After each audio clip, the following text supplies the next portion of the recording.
Did Adolf Hitler visit Liverpool before the First World War?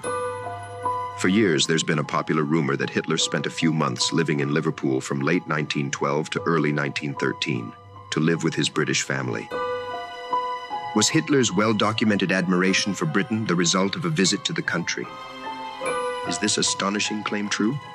Let's begin.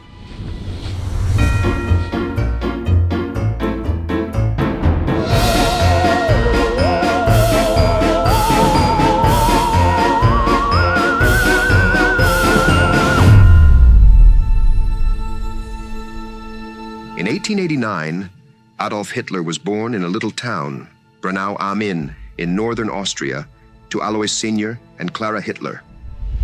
Adolf's older half-brother, Alois Jr., was born a few years prior in 1882. At the age of 14, Alois ran away from home to escape the constant fights between himself and his abusive father. He never returned home. Years later, after trailing across Europe, Alois eventually ended up working at the prestigious Shelbourne Hotel in Dublin. In 1909, while attending the annual horse show at the Royal Dublin Society, Alois met 17-year-old Bridget Dowling.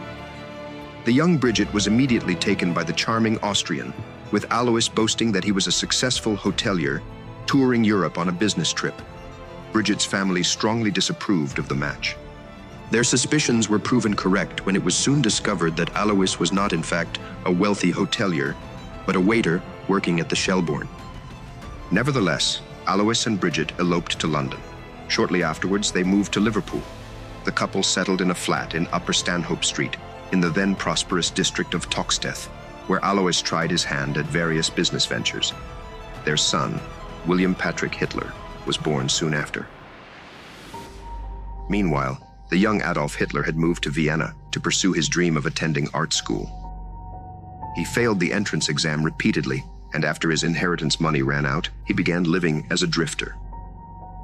Too lazy to work, he was forced to live in a homeless shelter and scraped enough to get by selling painted postcards. It was around this time that Adolf Hitler was rumored to have visited Liverpool. So, where did this story come from? To answer that, we must fast forward to a few decades later. By the early 1930s, Hitler's political career was rising fast, and he was inching closer to total control of Germany. At the height of Hitler mania, when the public was still largely unaware of the brutality of the Nazi regime, Bridget Hitler was living with her son, William Patrick, in London. Alois had abandoned them years prior, in 1914, after all his business ventures failed, when he traveled to Germany. With the outbreak of the First World War, he was prevented from returning to England. Remaining in Germany, he remarried bigamously. As the Nazis' hold on power increased, Bridget and William began to suffer the stigma of carrying the Hitler surname in England, finding it increasingly difficult to secure employment. When William turned 18, he traveled to Berlin to meet his uncle Adolf, encouraged by Bridget, to try capitalizing on his famous uncle's success. Hitler, not wanting to show favoritism towards his nephew, begrudgingly secured William a low-level position as a banker. But after a few years in Nazi Germany, William grew increasingly frustrated with his restrictive, low-paying job. Writing to Hitler, William demanded a more lucrative and higher-profile government position. He threatened Hitler with blackmail on apparent family secrets if he refused. The letters spooked Hitler enough to react. He replied to William, agreeing to his demands, but only if he relinquished his British citizenship. He summoned him for a meeting to discuss the matter in person. Sensing a trap, William fled Germany for good, escaping home to England. Bridget and William subsequently traveled to the United States on a publicity tour. William sold stories about his now high-profile family to the press and began a lecture tour across the country discussing his infamous uncle. I have just left Germany, and Adolf Hitler, who is my uncle, I personally have no time for. I believe that Hitler's policy in Europe will not bring any benefit to the human race at all. I hope that the American people in this country will not be kidded by my mustache, because after all, my heart is in the right place, and that's the main thing. With the outbreak of World War II shortly afterwards, Bridget and William remained stranded in New York. It was during this time, to capitalize on her brother-in-law's notoriety, that Bridget penned her memoirs, which covered a visit Adolf Hitler allegedly made to Liverpool years before. In her memoirs, she recounts the following story. In November 1912, she and Alois met the then 23-year-old Adolf, who turned up dirty and disheveled at Liverpool's Lime Street station. Adolf had fled Austria to avoid the army draft. His family connections and interest in art led him to Liverpool. He took up residence with Alois, Bridget, and their baby, William Patrick, in their small flat on Stanhope Street. He proved to be a difficult and belligerent guest, overstaying his welcome for several months. Adolf spent his days sleeping late, wandering the streets of Liverpool, and visiting art galleries while mooching off Bridget and Alois. Bridget claims she introduced Adolf to astrology, and that she convinced him to reshape his handlebar mustache into its famous toothbrush appearance. But photographic evidence shows the contrary, with Hitler sporting this look for years afterwards, throughout the First World War. Without a grasp of the English language and refusing to work, Alois grew increasingly irritated by his younger brother's presence. The relationship between the two brothers was tense.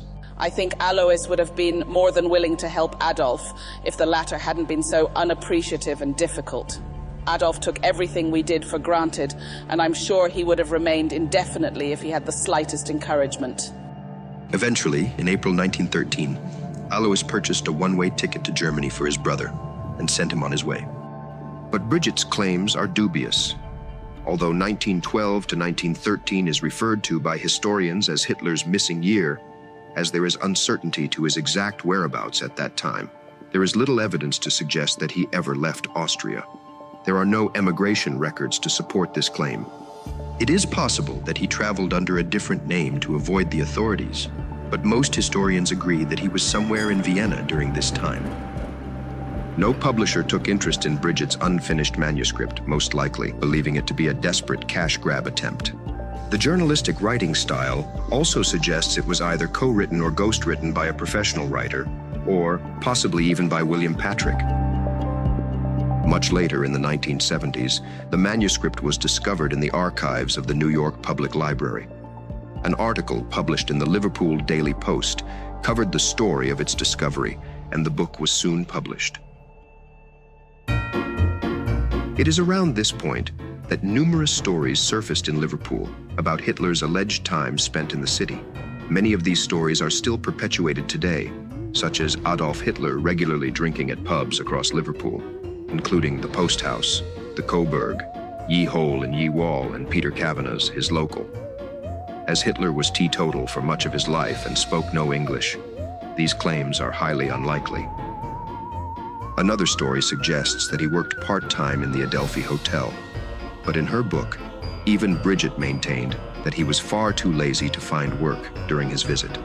Hitler was even supposedly a fan of Everton Football Club. This is another fabrication, as his personal staff have gone on record stating that he never showed any interest in football, finding it boring and repetitive.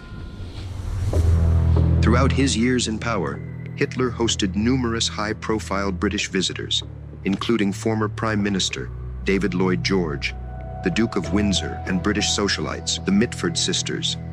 The Mitfords, who were notorious Nazi sympathizers, socialized with Hitler frequently throughout the 1930s. There are no records of Hitler mentioning a trip to Britain to any of these people, or for that matter, to anyone in his close circle. However, it can be argued that Hitler intentionally withheld any mention of a trip to Britain at that time, as it could be implied that he was a draft dodger. While there are discrepancies to Adolf Hitler's whereabouts from November 1912 to April 1913, the reality is that there is no evidence of him ever having visited Liverpool. The fictional version of events is much more interesting. The whole story is more than likely nothing more than a fanciful tale concocted by Bridget and William to try to sell to publishers. Today, the Liverpool flat on Stanhope Street, where Bridget and Alois lived and where Adolf supposedly stayed, is long gone. Ironically, it was demolished after the Luftwaffe destroyed the area in World War II. The site has remained underdeveloped ever since. Alois lived in Berlin throughout the Second World War with his new family, while running an upmarket wine restaurant that was popular amongst senior Nazi officials. He maintained only little contact with his younger brother Adolf. He survived the war and died in 1956. While living in the U.S. during World War II, William petitioned to join the U.S. Navy, where he served and fought against Germany, earning a Purple Heart Award. After the war, Bridget and William settled on Long Island in New York. They remained there for the rest of their lives. When the horrors of the Nazi regime were fully revealed to the world, they decided to live in complete anonymity. Changing their surname to Stuart Houston, they finally severed their ties with the Hitler family. William married and had 4 sons, settling into a life of obscurity. Bridget died in 1969. William spent his remaining years running a small medical laboratory. He died in 1987. According to journalist David Gardner, who tracked down William's family in the late 90s, Bridget admitted to her daughter-in-law that her memoirs were mostly fictitious. So, the story of Hitler visiting Liverpool really does appear to be nothing more than a hoax. None of William's 4 sons had any children of their own. There is speculation that the brothers made a pact to discontinue the Hitler family, once and for all. But that's a story for another day.